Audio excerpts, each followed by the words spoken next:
Je vous préviens, ce podcast n'est pas pour les âmes sensibles. Si vous êtes venu chercher du réconfort ou des platitudes spirituelles, fuyez. Car aujourd'hui, nous allons purifier les vallées, pour paraphraser Nietzsche. Vous voilà prévenu. En cette veille de la nativité de la Vierge Marie, je vais traiter aujourd'hui du plus grand scandale spirituel de notre époque, qui est en fait quelque chose de cyclique. Et en l'occurrence, comment l'industrie du développement personnel a pu transformer les enseignements sacrés les plus précieux de l'humanité en outils de développement personnel, mais surtout de manipulation de masse au profit obscène. 97 milliards de dollars d'ici 2030, c'est la valeur estimée du marché des influenceurs spirituels selon Goldman Sachs. Et même 480 milliards de dollars pour l'économie de la spiritualité à une échelle terrestre. On parle donc bel et bien d'une industrie milliardaire qui a transformé la quête d'éveil, voire d'illumination, en fast-food qui, vous vous en doutez, ne satisfera jamais l'âme en demande. Imaginons un instant les gnostiques d'Alexandrie découvrant le stage week-end ouverture des chakras sur Instagram. Je crois qu'ils seraient très surpris et surtout révoltés. Et c'est pourtant ce qu'il se passe sous nos yeux. J'imagine que Hermès Trismégiste doit se retourner dans sa tombe, entre guillemets, en voyant ces mystères profanés et transformés en simples posts ou vidéos générés par IA par des entrepreneurs spirituels. Finalement, cette industrie, qu'elle utilise YouTube ou d'autres plateformes, utilise les mêmes mécanismes de contrôle que la grande église, qu'elle fût orthodoxe ou catholique, au IVe siècle, afin d'étouffer la gnose authentique et, bien entendu, maintenir les masses dans l'illusion. Je vous invite à disséquer avec la précision d'un chirurgien cette grande supercherie spirituelle. Pour comprendre ce qui se passe aujourd'hui, nous devons retourner environ 1700 ans en arrière, à l'époque où une autre industrie, spirituelle aussi, l'Église proto-orthodoxe, a mené la première campagne de destruction systématique de la gnose authentique. Petit rappel historique, en 313 après Jésus-Christ, nous avons l'édit de Milan, que Constantin accorde à son peuple au motif de la liberté de culte des chrétiens. En 380, l'édit de Thessalonique établit, lui, le christianisme comme religion d'État.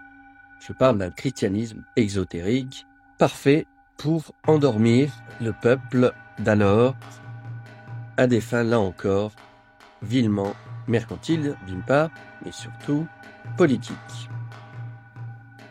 Bref, en moins de 70 ans, nous assistons à une transformation complète d'une spiritualité authentique, mais persécutée, en machine de pouvoir. Et devinez qui furent les premières victimes? Eh bien, les gnostiques, qu'ils fussent Ophites, Pérate, Cathare, Bogomil, tous les gnostiques furent persécutés à un moment donné. Les cieux devraient être simples.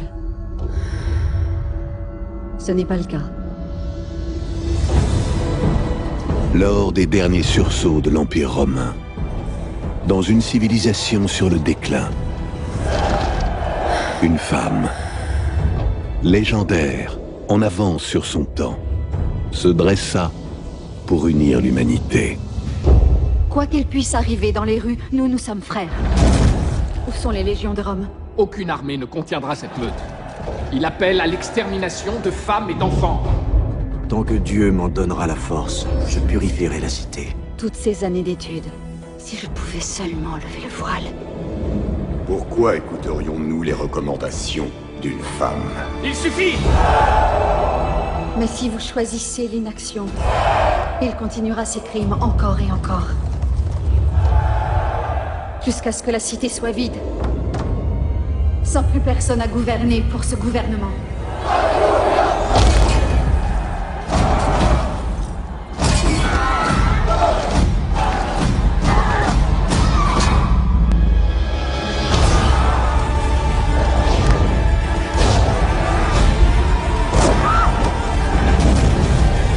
Je ne pourrai plus vous protéger. Je t'ai voulu libre. Libre, je le suis. Tu ne mets pas en doute ce que tu crois. Moi, je le dois.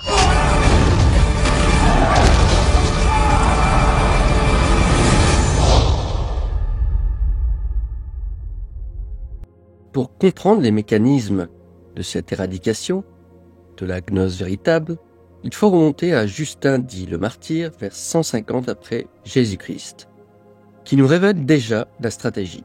Les autorités de Jérusalem envoyèrent des messagers anti-gnostiques dans tout l'Empire romain pour répandre de fausses nouvelles, comme on dirait des fake news ou de mauvaises informations sur les enseignements gnostiques. Évidemment, ça nous rappelle quelque chose, et notamment ces algorithmes qui déclassent systématiquement des contenus trop authentiquement spirituels, au profit d'un spirituellement correct. La méthode est simple. Les gnostiques offraient quelque chose de radicalement dangereux pour l'establishment.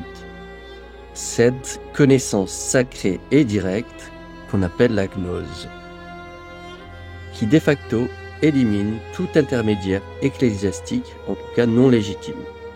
Sans parler de l'autonomie spirituelle face à une autorité institutionnelle qui résonne en termes de masse et non en termes d'individus. Ce qui m'amène à la responsabilité personnelle dans le chemin vers l'éveil.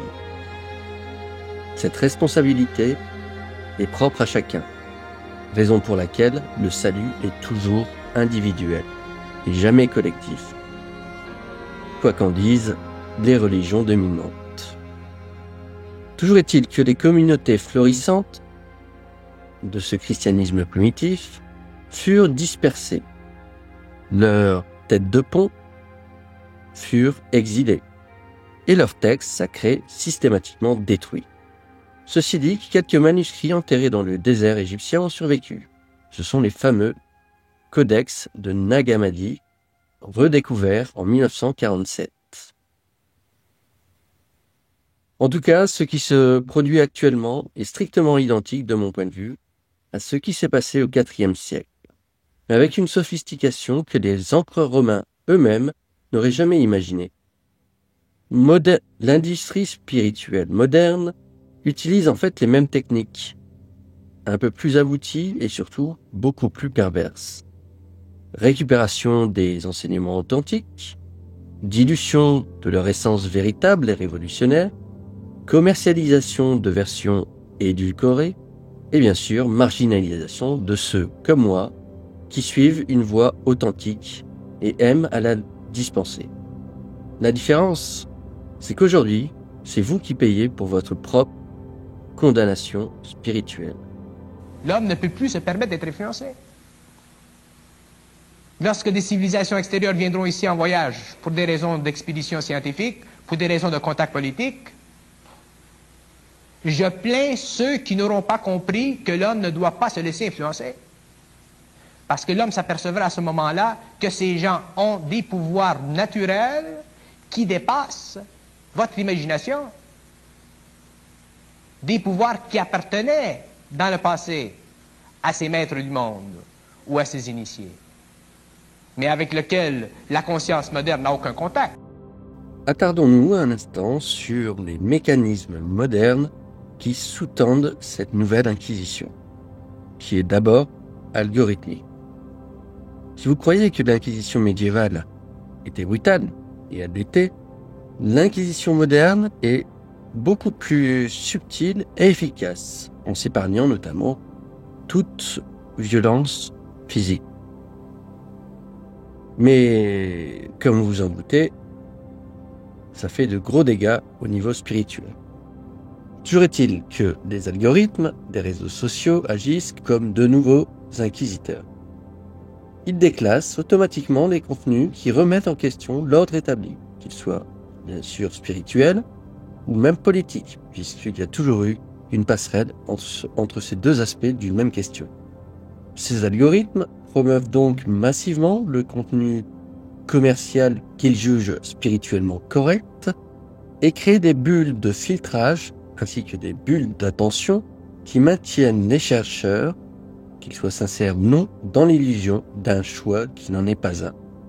Une étude de 2025 révèle que les contenus spirituels générant plus de 10 000 € de revenus mensuels reçoivent 340% de plus en termes de visibilité que les enseignements dits gratuits. C'est mathématique. Plus c'est commercial, plus c'est bankable, plus c'est visible. Pour la qualité, bien entendu, on repassera. Un autre phénomène lié à cette nouvelle inquisition est le spiritual bypassing, terme créé par le psychologue John Welwood dans une étude de 2021. Et ce spiritual bypassing est devenu l'arme principale pour égarer les foules. Cette fameuse étude de 2021 identifie les manifestations de cette pratique les plus courantes, comme promouvoir la gentillesse presque compulsive, façon Teletubbies.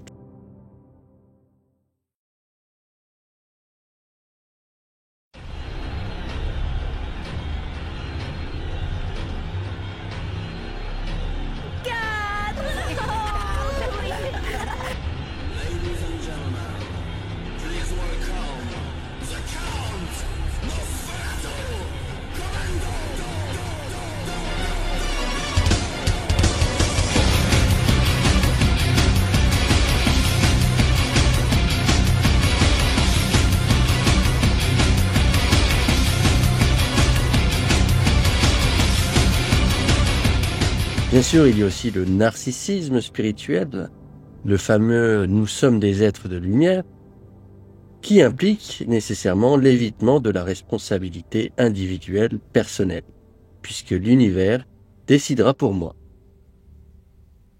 Mais en fait, le plus terrifiant, c'est ce que cette étude révèle, à savoir que 27% des praticiens, c'est-à-dire des enseignants, entre guillemets, spirituels, souffrent de niveaux de stress exceptionnellement élevés, bien plus que dans la population générale. Le remède est alors devenu pire que le poison. Une autre étude parle de la marchandisation de l'éveil. Goldman Sachs prévoit que l'économie de l'éveil ou de la spiritualité 3.0 atteindrait 480 milliards de dollars d'ici 2027.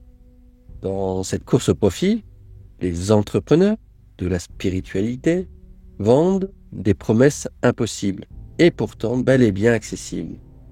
Je cite en vrac ce que j'ai pu constater, des stages d'éveil en 21 jours, vus sur Instagram au prix de 2500 €. Ou encore l'activation de votre ADN divin, 4 999 €, stage pour un week-end.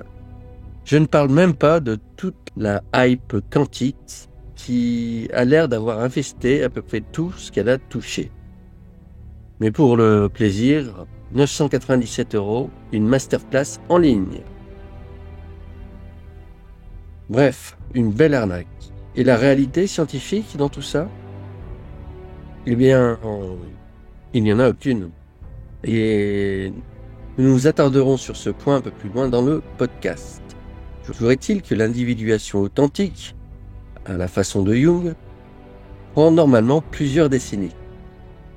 Et que les modifications neurochimiques et même neurostructurelles du cerveau, liées aux états de conscience supérieurs, nécessitent justement une praxis et une introspection quotidienne et soutenue. Mais qui veut entendre ça quand on peut s'éveiller en un week-end? Comme dans tout phénomène religieux ou spirituel, il y a ces prophètes, et en l'occurrence ces faux prophètes. Un autre chiffre, 25 milliards de dollars, c'est la valeur du marché des plateformes d'influence en 2024. Ces chiffres révèlent une vérité terrifiante. Nous vivons vraiment dans l'ère des faux prophètes à une échelle industrielle. Ces pseudomètres modernes maîtrisent parfaitement les techniques de la manipulation psychologique. Love bombing, initial pour créer une forme de dépendant, isolation progressive de l'entourage prétendu toxique, culpabilisation en cas de questionnement légitime, auquel le prétendu maître, va répondre « tu n'es pas assez évolué pour comprendre ». Et bien sûr, exploitation financière progressive, avec des prétextes aussi débiles que variés. Sougerait-il que cette même étude de 2024 révèle que 43% des victimes ont été recrutées via les réseaux sociaux par ces fameux influenceurs de l'industrie du spirituel, qu'ils soient New Age ou pas. Enfin, pour clôturer cette partie, je vais débunker la fameuse croyance de la loi d'attraction, qui dit « tu crées ta réalité ». Si cette phrase détournée des enseignements hermétiques authentiques contient en elle une vérité, elle est devenue en tout cas l'outil de culpabilisation le plus puissant de cette industrie. Les conséquences en sont désastreuses. Les victimes de traumatismes s'auto-culpabilisent. Les malades chroniques cessent leur traitement pour se consacrer à la gémothérapie ou je ne sais quoi encore. Les plus précaires d'entre nous s'endettent pour des formations miracles qui ne feront que vider le porte-monnaie. Quant aux dépressifs, ils se renferment sur eux-mêmes faute de résultats. Et une récente méta-analyse montre que l'exposition prolongée à ces messages augmente de 67% les symptômes dépressifs chez les personnes vulnérables.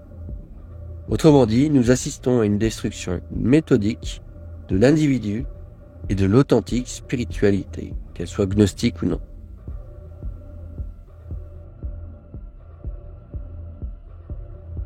Le contact à l'échelle mondiale des extraterrestres avec l'humanité se fera s'il vient un jour que la Russie et l'Amérique entrent en guerre,